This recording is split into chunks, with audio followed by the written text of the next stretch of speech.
It was like the cardiovascular disease risk or mortality went down, the venous thromboembolism, like the things that happen that can increase with menopause went down over the follow-up, which was 16 years or something.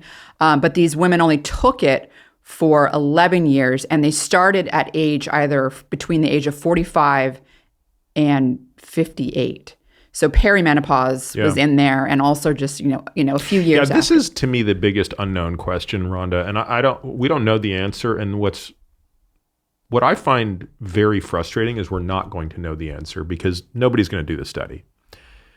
I am as comfortable with anything in medicine as I am that initiating HRT at the time of menopause does not increase a woman's risk of heart disease, breast cancer, or anything else. In fact, it reduces her risk. It clearly reduces her risk of heart disease, dementia, and BMD, and it's either protective or neutral on cancer. It was neutral on the It's protective or neutral on cancer. I am very confident of all of those things. Here's the thing we don't know. What do you do 10 years later? What do you do when she's 60? Right. And again, if you look at the HRT data from the Women's Health Initiative with all of its flaws, the answer would be you should probably stop. But again, that study is so flawed on so many levels that I'm not sure. And here's where I would argue. There's one area where you absolutely know things will get worse when you stop the estrogen, and that's bone density. So the other things are a little less clear to me. There's some opacity around what will happen to cardiovascular disease risk, dementia disease risk, and cancer disease risk if you start appropriately initiated HRT after 10 or 15 years. But what is unambiguously clear is her bones are going to get brittle again. Because the moment you take the estrogen away, bone density goes down. Estrogen is the most important hormone in men and women for the regulation of BMD. It is the chemical transduction system that turns force into bone building.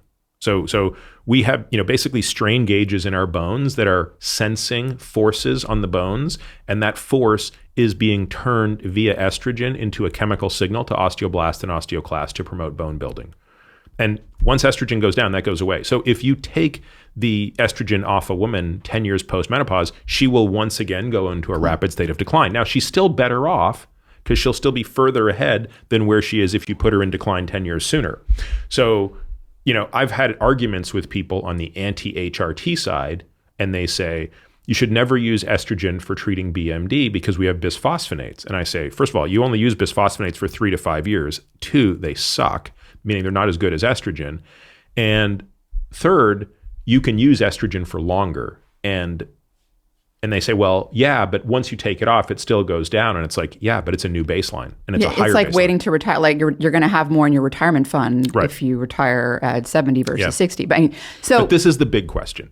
Because I mean,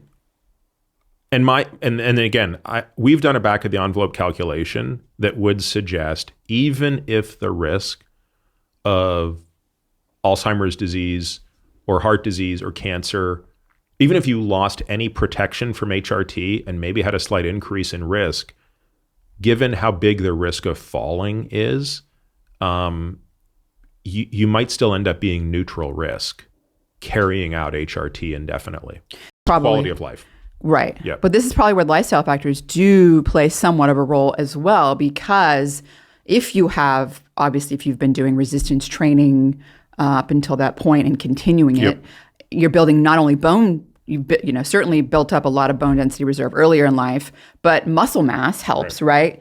And then let me throw this at you, because I've thought a lot about the nuclear hormones, basically. Like, so vitamin D is the one that I've really focused on.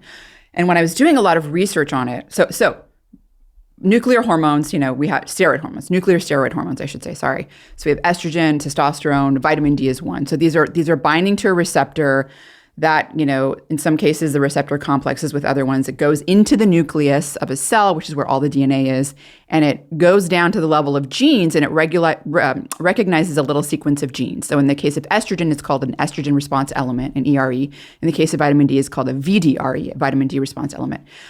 There's a lot of overlap between vitamin D and the estrogen in terms of the genes they're regulating.